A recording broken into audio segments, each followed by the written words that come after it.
আর এই যে ফেসবুক ইউটিউবিংয়ের যে যুগ আসছে, এতে করে দেখবেন যে একদিনের মধ্যে 24 ঘন্টা যদি দিন হয়, তার মধ্যে মিনিমাম 5 থেকে 6 ঘন্টা অনলাইন খেয়ে ফেলছে। হয়তো কোনো কাজ নাই, এমনি স্ক্রলিং, কে কি বলল, কে কি করলো, কে কাকে কি বলল, কে কার বিরুদ্ধে কি করলো, মজা। আমরা আসলে কিছু মনে করবেন না, আমরা জাতিগতভাবে অনেকটা ফ্যান্টাসি প্রিয় জাতি। আর ফ্যান্টাসি খুব ভালো লাগে, কনস্ট্রাকটিভ কাজ নাই। কনস্ট্রাকটিভ কাজ কি জানেন? ওই যে আরব বিশ্বের নাকের ডগায় বসে পশ্চিমারা যে কাজগুলো করছে, এগুলো কনস্ট্রাকটিভ কাজ। বিগত 100 বছরে তারা সারা বিশ্বের প্রত্যেকটা বড় বড় সেক্টরের নিয়ন্ত্রণ নিয়ে নিয়েছে, এটা কনস্ট্রাকটিভ কাজ। আপনি যে এডুকেশন সিস্টেমে পড়াশোনা করছেন, তার ভিত্তি, তার চাবিকাঠি, লাটাই ওদের হাতে। আপনি যে তথ্য প্রযুক্তিগুলো ব্যবহার করছেন না, এগুলোর সুতা, লাটাই ওদের হাতে। সারা বিশ্বের যে ফাইন্যান্সগুলো আছে, বড় বড় ফাইন্যান্স, এই ফাইন্যান্সগুলোর লাটাই ওদের হাতে। সারা বিশ্বের যে বড় বড় ব্যাংকিং সিস্টেমগুলো দেখেন, আর ব্যাংকিং সিস্টেমগুলোর ভবিষ্যৎ ভালো না, যারা ইকোনমিক্স জানেন তারা বুঝবেন, এদের লাটাই ওদের হাতে। পুরো ওয়ার্ল্ডের জিওপলিটিক্সের লাটাই ওদের হাতে। এই কাজগুলো ওরা কনস্ট্রাকটিভলি করেছে, সময় নষ্ট করে নাই বিগত 100 বছরে। আপনাকে আমি ইতিহাস পড়তে বারবারই বলি, আরও একবার রিকোয়েস্ট করছি, বেশি না, 1914 সাল থেকে শুরু করে, প্রথম বিশ্বযুদ্ধ থেকে শুরু করে 2022 সাল পর্যন্ত ওয়ার্ল্ডের হিস্ট্রিটা একটু পড়ে দেখবেন, কিভাবে বিশ্ব আজকে এই অবস্থায় এসেছে। দেখবেন আমরা জিতিনি, বরং আমরা হেরে গেছি। আমরা এমন জাতি ছিলাম না। আমরা কেমন জাতি ছিলাম একটু দেখাচ্ছি। মুসলিম জাতির অবস্থা এমন ছিল যে মদিনার খেজুরের যে ছাদ, খেজুর গাছের পাতার তৈরি ছাদ, আর মাটির মসজিদে বসে মদিনা থেকে ওমর রাদিয়াল্লাহু আনহু, আবু বকর সিদ্দিক, উসমান রাদিয়াল্লাহু আনহু, আলী ইবনে আবি তালেব, 4 খলিফা, তাদের কথাই বলছি। ওই খেজুর গাছের মসজিদের মধ্যে বসে তারা অর্ধেক বিশ্ব শাসন করেছে। আমাদের অবস্থা এমন ছিল। আমাদের অবস্থা কেমন ছিল? এমন ছিল। অবস্থা দেখেন, আমাদের পরিবারগুলো এত সুন্দর ছিল যে পুরো পরিবারের মধ্যে তালিম, কোরআন, হাফেজ কোরআন, পরিবারের মধ্যে আলেম, মুফতি, মুহাদ্দিস দিয়ে ভর্তি ছিল। একজন বাদশার কথা আমি পড়েছিলাম হিস্ট্রি পড়তে গিয়ে, এটা অনেক পরের কথা, প্রায় উমাইয়া শাসনের কথা। যখন উমাইয়াদের পতনের সময় চলে আসছে, তারা কর্ডোভায় চলে গেছেন ইসলামিক খেলাফত কায়েম করতে। কর্ডোভা, আন্দালুসিয়া কর্ডোভায়, ওটাকে আন্দালুসিয়ার খেলাফত বলে। ওই সময় রাজার ছেলেকে বিয়ে দেওয়ার ঘোষণা এসেছে, রাজার ছেলেকে বিয়ে দেওয়া হবে। রাজা মানে আমির বোঝাচ্ছে এখানে, যিনি রাষ্ট্রের আমির ছিলেন। তো বিয়ে দেওয়ার জন্য মেয়ে খোঁজার জন্য বলা হয়েছে। তো এখন প্রথম দিন ঘোষণা করা হয়েছে যে আপনাদের যার যার বাসায় মেয়েরা হাফেজে কোরআন, রাতের বেলা সেই বাসায় আলো জ্বালিয়ে দিবেন, যাতে পাহাড়ের উপর থেকে রাজা দেখতে পারেন যে কোন কোন বাসায় হাফেজা আছেন। তার মধ্য থেকে চুজ করা হবে একজন মেয়ে রাজার ছেলের জন্য। রাজা মানে আমির বুঝাচ্ছে। তো সেই রাতে তিনি যখন উঠলেন পাহাড়ে, এগুলো সত্য ঘটনা, দেখলেন আন্দালুসিয়ার প্রত্যেকটা বাসার ঘর, এই ঘরের মধ্যে আলো জ্বলছে, প্রত্যেকটা বাসায় হাফেজা মেয়ে আছে। তো এখন তো বিয়ে দেওয়া সম্ভব না সবার সাথে। পরের দিন আবার ঘোষণা আসলো যে এই হাফেজা মেয়েদের মধ্যে যারা তাফসির করতে পারে, কোরআনের মুফাসসির, হাফেজ মুফাসসির কিন্তু এক জিনিস না। হাফেজ মানে আপনি মুখস্থ করেছেন কোরআন, মুফাসসির মানে আপনি কোরআন একদম ব্যাখ্যা বিশ্লেষণ সহ আপনি অনুবাদ করতে পারেন, তাফসির করতে পারেন। তো পরের দিনও দেখা গেল সেম চিত্র, সবার ঘরে ঘরে আলো জ্বলছে। মেয়েদের কথা বলছি, মেয়ে খুঁজে বেড়াচ্ছে বিয়ে দেওয়ার জন্য। তারপরে আবার ঘোষণা আসলো যারা তাফসির করার সাথে সাথে মুহাদ্দিসা মানে হাদিস মুখস্থ আছে, 10,000, 1,000, 20,000, 1,000, 2,000 এরকম করে যত হাদিস মুখস্থ আছে মুহাদ্দিসা, তাদের ঘরে আলো জ্বলবে। তখন দেখা গেল যে আলো একটু কমে আসছে আর কি, কথা বুঝতে পারছেন? কিন্তু আলোর সংখ্যা অনেক। আবার ঘোষণা আসলো পরের দিন যে এই বাড়িগুলোর মধ্যে যারা ফকিহ বোঝেন কি, ফিকহের জ্ঞান আছে, গভীর জ্ঞান আছে, কুরআন সুন্নাহর গভীর ইস্তেহাদ, করতে পারেন, মুস্তাহিদ এই টাইপের, তাদের বাসার আলো জ্বলবে। তখন দেখা গেল যে আলোর সংখ্যা আরেকটু কমে আসছে। এর মধ্য থেকে আমির একজনকে সিলেক্ট করে তার ছেলের সাথে বিয়ে দিলেন। এই ছিল মুসলিমদের অবস্থা। এখন যদি আপনি আজকে, এটা কি কুমিল্লা না নাকি? কুমিল্লা, এই কুমিল্লার তিতাসের কোনো একটা উপরের জায়গায় চলে যান, টাওয়ারে যান, গিয়ে বলেন যে আমাদের এই পুরো গ্রামের মধ্যে বা এই জায়গার মধ্যে আমি আমার ছেলের জন্য মেয়ে খুঁজতেছি, যেই মেয়েগুলো হাফেজে কোরআন তাদের বাসায় আলো জ্বালিয়ে দেবে। উপর থেকে দেখেন কতগুলো আলো জ্বলবে, অবশ্যই জ্বলবে, একটাও না এমন না, জ্বলবে। কিন্তু যদি আরও বড় চ্যালেঞ্জ দেন যে হাফেজার সাথে সাথে কারা তাফসির করতে পারে, কারা মুহাদ্দিসা খাস পর্দা মেনে চলে, তাদের বাসায় আলো জ্বালাবে, দেখবেন আলোর সংখ্যা খুব কমে আসবে। এটা বাস্তবতা। দুঃখের সাথে জানাতে হয় আমরা এমন অনেক হাফেজে কোরআনকেও চিনি ব্যক্তিগতভাবে, যারা কোরআন হেফজ করার পরেও অল্প সময়ের মধ্যেই ভুলে গেছে, এবং হাফেজে কোরআন হওয়ার পরেও কোরআনের 10টা-20টা সূরার তাফসীর তারা করতে পারছে না, 10টা-20টা আয়াতের অনুবাদ তারা বলতে পারছে না, এমনও মানুষ কিন্তু আছে। ঠিক আছে, তো আমাদের অবস্থা কিন্তু এমন ছিল না। আমরা এই বিশ্বকে নেতৃত্ব দিয়েছি এক সময়, সুদীর্ঘ প্রায় 1250 বছর। কত বছর? যে জাতি তার শেকড় চিনে না, যে জাতি তার ইতিহাস জানে না, তাদেরকে তো মোটিভেটেড করা খুব সহজ, ডিমোটিভেটেড করা সহজ। আমাদের তরুণ প্রজন্ম এখন ওয়ার্ল্ড কাপের হিস্ট্রি জানে, এই ব্রাজিল আর্জেন্টিনার হিস্ট্রি জানে, মেসি নেইমারের হিস্ট্রি জানে। দাঁড়ান, এগুলোর প্রয়োজন নাই, এর কোনো প্রয়োজন নেই। আমাদের তরুণ প্রজন্ম এদের হিস্ট্রি জানে, নায়ক নায়িকাদের হিস্ট্রি জানে, গায়ক গায়িকার হিস্ট্রি জানে। ওই যে পতিতা, যেটা আধুনিক পতিতা আর কি, যেটা সরাসরি পতিতা ভিত্তিতে জড়িত না থাকলেও মানুষকে উৎসাহিত করে, উদ্বুদ্ধ করে, অশ্লীলতার ফেরিওয়ালা, তাদের হিস্ট্রি জানে। বলিউড হলিউডের হিস্ট্রি জানে। আমাদের তরুণ প্রজন্ম সব জানে এগুলা, cricket, football, everything. Bollywood Hollywood, বিশ্বকাপ আসলে তো কথাই নাই। কিন্তু আমাদের তরুণ প্রজন্ম আমাদের শেকড় জানে না। কয়জন তরুণ জানে যে আমরা এমন একটা জাতি ছিলাম যারা সারা বিশ্বকে নেতৃত্ব দিয়েছি? নেতৃত্ব দেওয়া ডিফারেন্ট জিনিস, মানে সারা বিশ্বের কোনো কিছুই আমাদের পারমিশন ছাড়া হতো না, এমন একটা অবস্থা ছিল। বিশ্বের কোনো জায়গায় কোনো মুসলিমকে আঘাত করবে, অন্যায়ভাবে তাকে মেরে ফেলবে বা টর্চার করবে, এই সাহস কারো ছিল না, এমন যুগ ছিল। মুসলিম পুরুষের কথা বাদ দেন, মুসলিম কোনো নারীর দিকে চোখ তুলে তাকাবে বা তার ইজ্জত হরণ করবে, এমন ক্ষমতাও কারো ছিল না। এটাকে রূপকথার গল্প মনে হচ্ছে না এখন? বিগত 100 বছরে এই পরিস্থিতি দেখে মনে হচ্ছে এমনও কি সময় ছিল? হ্যাঁ, এমন সময় ছিল, এই তো বেশি দিন আগের কথা নয়। ঘরে ঘরে হাফেজ ছিল, ঘরে ঘরে হাফেজ, ঘরে ঘরে আলেম, ঘরে ঘরে মুফতি মুহাদ্দিস ভর্তি। শুধু তাই নয়, বিজ্ঞানী দিয়ে ভর্তি, ফিলোসফার দার্শনিক দিয়ে ভর্তি, অ্যাস্ট্রোনমিস্ট দিয়ে ভর্তি, জ্যোতির্বিদ্যায় পারদর্শী, বায়োলজিতে পারদর্শী, কেমিস্ট্রিতে পারদর্শী, এরকম ঘরে ঘরে ছিল। বর্তমান বিশ্বের যে শিক্ষা সেক্টরগুলো আছে, প্রত্যেকটা সেক্টরের ভিত্তি মুসলিমরা দিয়ে দিয়েছে বিশ্বকে, জানেন? এই যে অর্থনীতি নিয়ে আমরা এত বাড়াবাড়ি করি না, সবচেয়ে সেরা অর্থনীতি শিখিয়েছেন ইউসুফ আলাইহিস সালাম। কে শিখিয়েছেন? সূরা ইউসুফ পড়ে দেখেন। আমরা সূরা ইউসুফ এর নাম শুনলে মনে করি ইউসুফ মানে ইউসুফ জোলেখা, তাই না?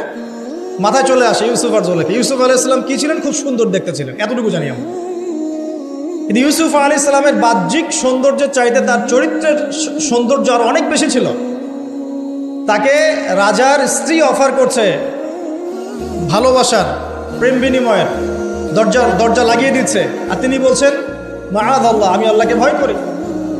তার চরিত্রের সৌন্দর্য দেখেন। খালি আমরা রূপের সৌন্দর্যের কথা বলি, তাই না? ইউসুফ আলাইহিস সালাম যখন কারাগারে, কেন কারাগারে পাঠিয়েছে? বিনা অপরাধে। আর বিনা অপরাধেও মানুষ কারাগারে যায়। কারাগারে যারা যায় তারা সবাই যে অপরাধী এমনটা নয়, বিনা অপরাধেও মানুষ কারাগারে যায়। দাঁড়ান, ইউসুফ আলাইহিস সালাম কেন গেলেন? তাকে অপবাদ দেওয়া হয়েছে, জেনার অপবাদ, নাউজুবিল্লাহ। 1 দিন 2 দিন না, 7 দিন 10 দিন না, 12টা বছর তিনি কারাগারে। কত বছর? 12 বছর। ওই 12 বছরের মধ্যে তিনি একটা ঘটনা ঘটেছে, 2 জন কয়েদি এসেছে। কয়জন? নতুন কয়েদি। একজন বলছে যে আমি স্বপ্ন দেখলাম যে আমার মাথার মধ্যে রুটি রাখা হয়েছে, এই রুটি এসে পাখি খেয়ে নিচ্ছে। আরেকজন স্বপ্ন দেখলো যে সে রাজাকে শরাব পান করাচ্ছে।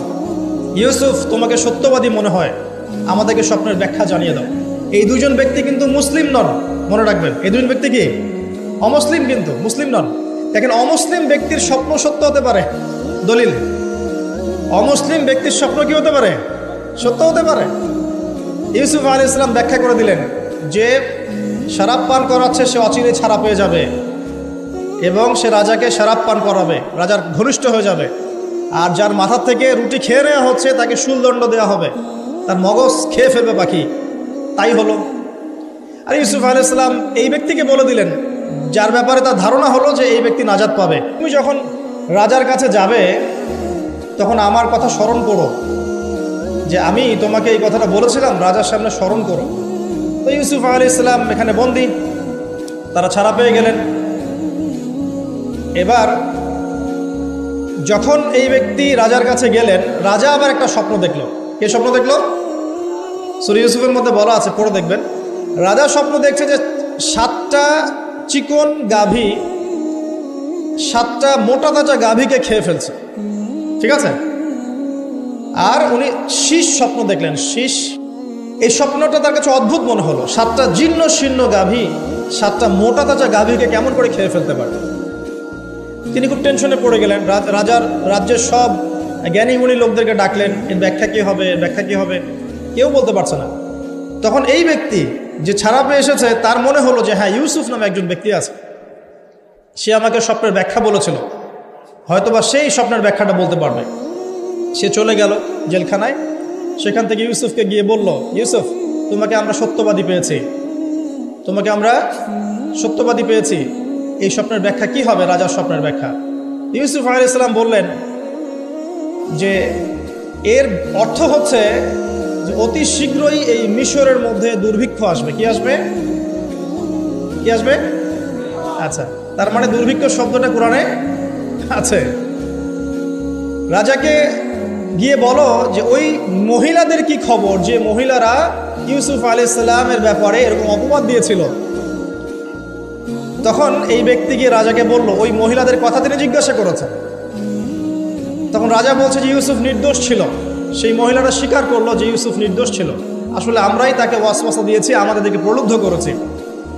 রাজা বলেন তাকে বের করে নিয়ে আসো। ইউসুফ আলাইহিস সালামকে বের করে আনা হলো। আনার পর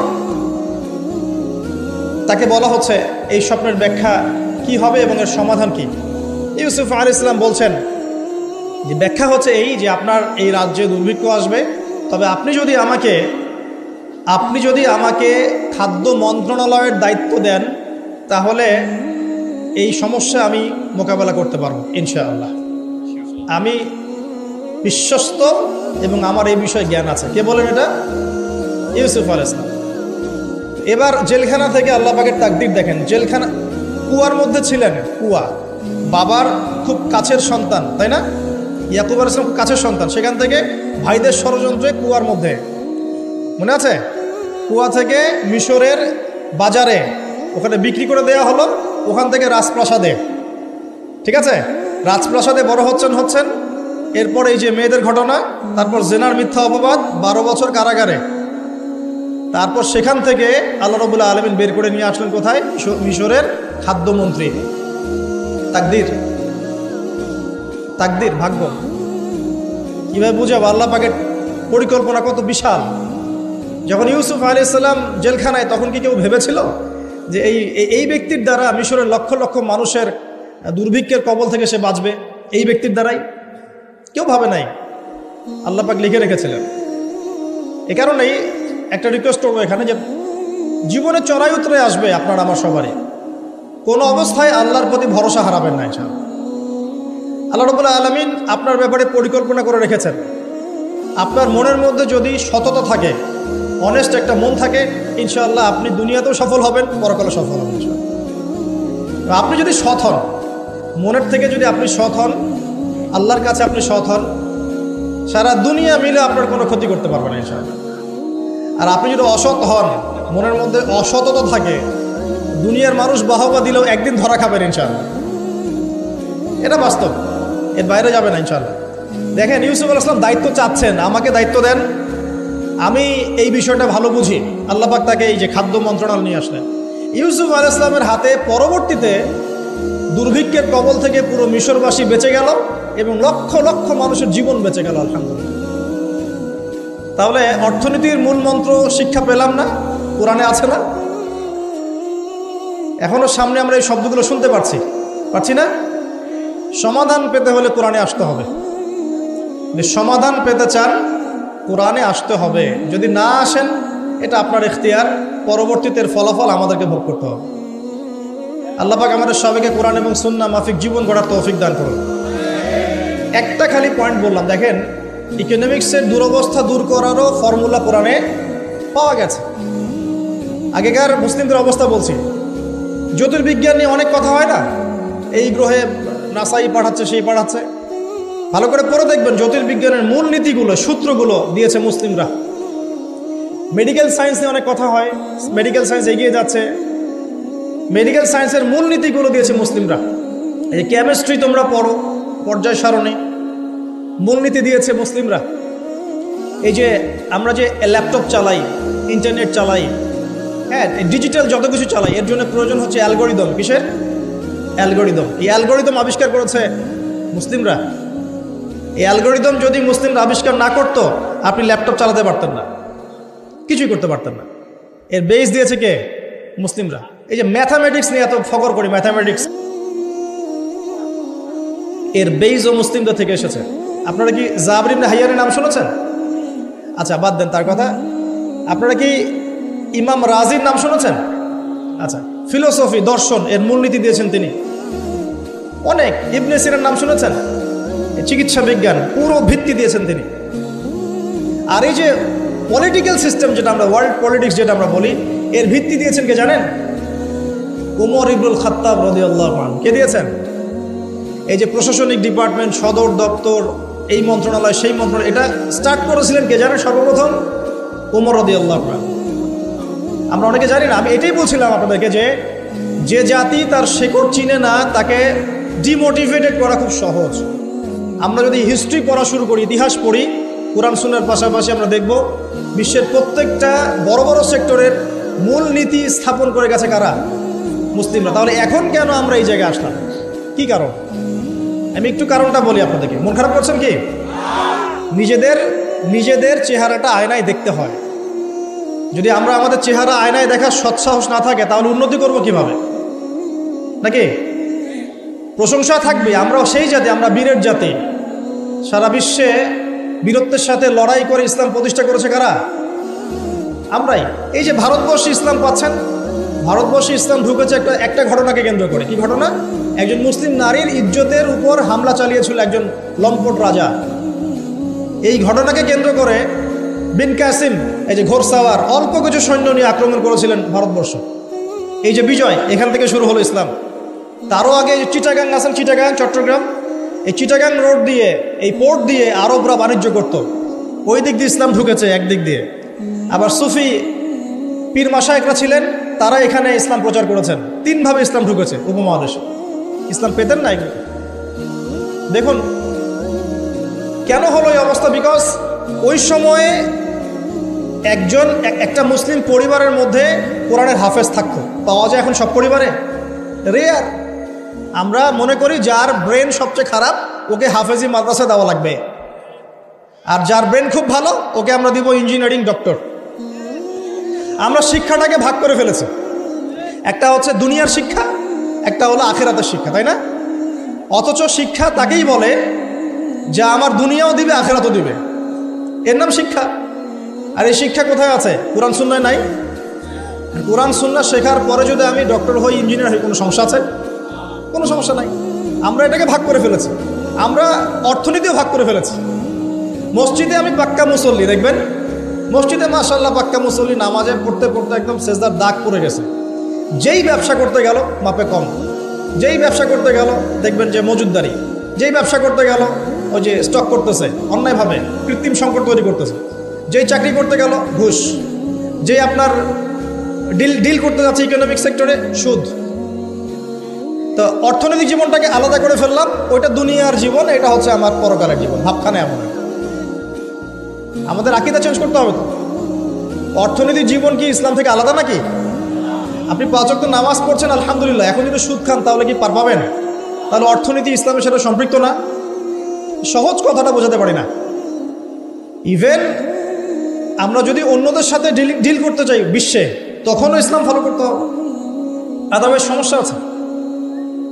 এমন তন্ত্র মন্ত্র মতবাদের চর্চাও করা যাবে না যে মতবাদগুলো কোরআন সুন্নাহর সরাসরি বিরোধী। করা যাবে? করা যাবে না। তো আমাদের জীবনটা পরিপূর্ণটাই ইসলাম, পূর্ণাঙ্গটাই ইসলাম, এখানে আংশিকতার সুযোগ নাই। আল্লাহ এই কথাটা বোঝার তৌফিক দান করুন। আজকের মাহফিলে একটা কথাও যদি নিয়ে যেতে পারেন, ইসলাম হচ্ছে একটা পরিপূর্ণ জীবন ব্যবস্থা না। এখানে আপনি সব পাবেন এবং সব পালন করতে আপনাকে বলাও হয়েছে। আল্লাহ পাক কোথায় বলেছেন? আমি দলিল দিচ্ছি। 1 নম্বর দলিল দিচ্ছি যে ইসলাম পরিপূর্ণ জীবন ব্যবস্থা। কোথায় আছে? সূরা মাইদা 3 নম্বর আয়াত। কত নম্বর? সূরা মাইদা 3 নম্বর। আল্লাহ পাক বলছেন, বিসমিল্লাহির রহমানির রহিম, আল্লাহ বলছেন, আল ইয়াউমা আকমালতু লাকুম দীনাকুম ওয়া আতমামতু আলাইকুম নি'মাতি ওয়া রাদিতু লাকুমুল ইসলাম দীনান। আল্লাহ বলছেন, কে বলছেন? আল্লাহ পাক বলছেন, আমি তোমাদের জন্য দ্বীন ইসলামকে পরিপূর্ণ করে দিলাম। কি করে দিলাম? পরিপূর্ণ মানে কি? যেখানে সবকিছু নাই, তাই না? পরিপূর্ণ মানে কি? যেখানে সবকিছু আছে। তার মানে জীবনের প্রতিটা বিষয়ের হেদায়েত কোথায় আছে? ইসলামে আছে। ওয়া আতমামতু আলাইকুম নি'মাতি, তোমাদের উপর আমার নিয়ামতকে পূর্ণতা দিলাম। ওয়া রাদিতু লাকুমুল ইসলাম দীনান, তোমাদের উপর দ্বীন ইসলামকে মনোনীত করে আমি আল্লাহ সন্তুষ্ট হয়ে গেলাম। সুবহানাল্লাহ। তো দ্বীন পরিপূর্ণ না? তার মানে ইসলাম পরিপূর্ণ কি না? এখন এই ইসলাম আল্লাহর কাছে একমাত্র দিন, অন্য করে দিন চলবে? এটা যে একমাত্র দিন, তার দলিল কোথায়? দলিল আছে সূরা আলী ইমরানের 19 নম্বর আয়াতে। কত নম্বর? আলী ইমরান 19 নম্বর। আল্লাহ পাক বলছেন, ইন্না দীনা ইনদাল্লাহিল ইসলাম, জেনে রাখো হে মানুষ, নিশ্চয়ই আল্লাহর কাছে একমাত্র গ্রহণযোগ্য দিন, তার নাম কি? ইসলাম। আল্লাহ পাক এই সূরার মধ্যে আবার বলছেন যে ইসলাম ছাড়া অন্য দিন পালন করলে কবুল হবে কিনা, আল্লাহই বলছেন। সেটা কোথায়? 85 নম্বর আয়াত। কত নম্বর আয়াত? 85। আল্লাহ পাক বলছেন যে ওয়ামাই ইয়াবতাগি গায়রাল ইসলামি দীনান ফালা ইউকবালা মিন, যদি কেউ ইসলাম ছাড়া অন্য কোনো দিন তালাশ করে, কোশ্চিনকালেও তার কাছ থেকে কবুল করা হবে না। তাহলে 3টা দলিল পেলেন। 1, আল্লাহর কাছে মনোনীত দিন কি? ইসলাম। এই ইসলাম পরিপূর্ণ কিনা? অবশ্যই পরিপূর্ণ। দলিল সূরা মাইদার আয়াত নাম্বার 3। আর এই ইসলাম বাদ দিয়ে অন্য দিন চলবে কিনা? উত্তর না। দলিল সূরা আলী ইমরানের 85। এখন আপনার আমার দায়িত্ব কি? সেটা আল্লাহ বলছেন সূরা বাকারায়। কোন সূরায়? সূরা বাকারায়। কোরআনের একটা আয়াত কিন্তু আরেকটা আয়াতের সাথে লিঙ্ক আপ হবে। এই মিলানোর যোগ্যতা আপনাকে তৈরি করতে হবে। মানে আমি বুঝাই একভাবে, এই যে আকাশের তারাগুলো দেখেন, আমরা সাধারণ চোখে যেটা দেখি সেটা হলো এটা তারাই, জাস্ট তারা, সুন্দর লাগে, তাই না? আসলে ব্যাপারটা এমন না। আসলে ব্যাপারটা হচ্ছে এই প্রত্যেকটা তারার সাথে অন্য তারার একটা জটিল এবং সূক্ষ্ম গাণিতিক একটা মিল আছে। যদি আপনি আমার সাথে কখনো তারা দেখতে আসতে পারেন, আমি দেখাবো ইনশাআল্লাহ। আকাশের তারা দেখা শিখতে হবে। দেখে মনে হয় যখন সুন্দর। আল্লাহ পাক সূরা মুলকের মধ্যে বলছেন, সূরা মুলক রাত্রেবেলা তেলাওয়াত করতে হয়, রাতে তারা ওঠে না, ওই রাতেই আল্লাহ বলছে সূরা মুলক তেলাওয়াত করতে। কি মিল আছে দেখছেন? রাতে আকাশে তারা উঠে, আর আল্লাহ পাক রাতের বেলায় সূরা মুলক তেলাওয়াত করতে বলছেন। আর সূরা মুলকের মধ্যে আল্লাহ বলছেন যে আকাশের দিকে তাকাও, তাকিয়ে দেখো আল্লাহর এই সৃষ্টির মধ্যে কোনো খুঁত পাও কিনা, তোমার দৃষ্টি বারবার ব্যর্থ হয়ে ফিরে আসবে, কোনো ত্রুটি পাবে না। সুবহানাল্লাহ। এই তারাগুলোর মধ্যে জটিল একটা সূক্ষ্ম গাণিতিক মিল আছে। এক মিলিমিটার বা 1 সেন্টিমিটার মিলিমিটার যদি একটা থেকে দূরে সরে যায় বা কাছে চলে আসে, মহাবিশ্ব ধ্বংস হয়ে যাবে। জানেন? বুঝাচ্ছি।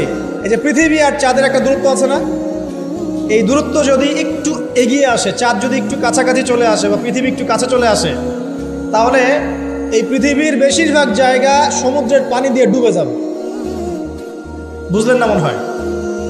আচ্ছা, বোঝার দরকার নাই, পরে বুঝেন, শুনে রাখেন আজকে। আবার যদি চাঁদ একটু দূরে চলে যায়, তাহলে সমুদ্রের পানি অনেক শুকিয়ে যাবে, থাকবে না পানি। সূর্য যদি একটু কাছে চলে আসে, এক হাত যদি কাছে চলে আসে খালি, তাহলে পৃথিবীর অনেক বড় একটা অংশ মরুভূমি হয়ে যাবে। আর যদি সূর্য এক হাত দূরে চলে যায় তাহলে পৃথিবীর অনেক বড় একটা অংশ বরফে ঢেকে যাবে। একদম সূক্ষ্ম মিল আছে, সূক্ষ্ম গাণিতিক তত্ত্ব আছে। এমনি এমনি এটা আল্লাহ পাক সৃষ্টি করেন নাই তো। তারার কথা বলছিলাম কেন, তারাগুলো একটা একটার সাথে মিলালে আপনি পথ খুঁজে পাবেন। ঠিক একইভাবে কোরআনের একটা আয়াত অন্য আয়াতের সাথে মিলাতে পারলে আপনি হেদায়েত খুঁজে পাবেন। আপনাকে মিলিয়ে দেখাচ্ছিলাম। আল্লাহ বলছেন সূরা আলে ইমরান 19 নম্বর আয়াত, দিন ইসলাম আল্লাহর কাছে একমাত্র দিন। এই ইসলাম পরিপূর্ণ কিনা আল্লাহ সূরা মাইদা 3-এ বলছেন হ্যাঁ পরিপূর্ণ। এই ইসলাম ছাড়া অন্য দিন চলবে কিনা আবার আলে ইমরানের 85-তে গিয়ে বলছেন চলবে না। হ্যাঁ, এই ইসলাম কিনে আমাদের কি করতে হবে আল্লাহ এটা বলছেন সূরা বাকারায় গিয়ে। কি বলছেন?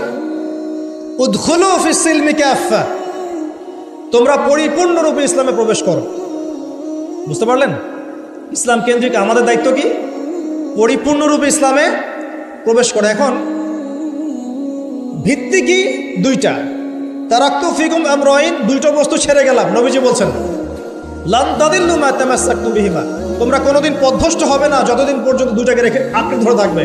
এক নম্বর কিতাব আল্লাহ, আল্লাহর কিতাব কোরআন। দুই নম্বর সুন্নতে নবীহি, নবীর সুন্নাহ। কোরআন এবং সুন্নাহকে কেন্দ্র করে ইসলাম, এটাতে পরিপূর্ণরূপে প্রবেশ করতে বলা হচ্ছে। আর আপনার সাথে আমার কথা, পরিপূর্ণ প্রবেশ মানে কি বুঝায়?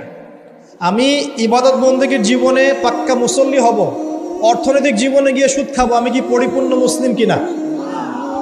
সহজ কথা বলেন, পরিপূর্ণ মুসলিম কি? এদিকে আপনি তাহাজ্জুদ পড়ছেন, মাশাআল্লাহ, 5 ওয়াক্ত নামাজ পড়ছেন, নফল নামাজ পড়ছেন, রোজা রাখছেন, দান সদকা করছেন, খুবই সুন্দর মাশাআল্লাহ। কিন্তু আপনি অন্যের সম্পদ অন্যায়ভাবে হরণ করছেন, মুসলিম হবে পরিপূর্ণ? একটা পরিবারের কর্তা মাশাআল্লাহ, দিনদার, চিল্লা দিয়ে লাগাচ্ছেন মাশাআল্লাহ, দিনের দায়ী, সব কিছু ঠিক আছে। এখন পরিবারের সেই লোকের স্ত্রী পর্দা করে না, ওই লোকের মেয়ে বেপর্দায় ঘোরাফেরা করে, ওই লোকের ছেলে মাদকাসক্ত, এই পরিবারটা কি পরিপূর্ণ ইসলামিক পরিবার কিনা? একইভাবে আমরা যারা টুকটাক জুমার নামাজ পড়তে আসি, হজ করি, উমরা করি, 5 ওয়াক্ত নামাজ ঠিকঠাক মতো পড়ি না, কোরআন তেলাওয়াতের ফিকির নাই, দুনিয়া নিয়ে ব্যস্ত হয়ে আছি, পরকালের চিন্তা কম, তারাও কি পরিপূর্ণ মুসলিম কিনা? তো পরিপূর্ণ মুসলিম বলতে কি বোঝায়, এটার জন্য আপনার কিন্তু পিএইচডি করার দরকার নাই। আপনি বুঝতে পারছেন যে আপনার জীবনের প্রতিটা কাজ কোরআন এবং সুন্নাহ মাফিক হলেই আপনি পরিপূর্ণ মুসলিম, আলহামদুলিল্লাহ। এবং এই কাজটা করার জন্যে আপনাকে কিন্তু কেউ বাধাও দিচ্ছে না, আপনি স্বাধীন, চাইলেই আপনি করতে পারেন। কেউ কি বাংলাদেশের প্রেক্ষাপটে কি ইসলাম পালন করতে কাউকে বাধা দেয়া হচ্ছে যে নামাজ পড়তে যাবেন না, দাড়ি রাখতে পারবা না, হ্যাঁ তোমরা টাকলুর করে কাপড় তুলতে পারবা না, মেয়ে পর্দা করতে পারবে না? হ্যাঁ, ইনডাইরেক্টলি হয়তো কিছু কিছু মানুষ এরকম করছে হয়তোবা, কিন্তু ওদের সংখ্যা কিন্তু বেশি না, ওদের সংখ্যাও বেশি না, তাদের শক্তিও নাই।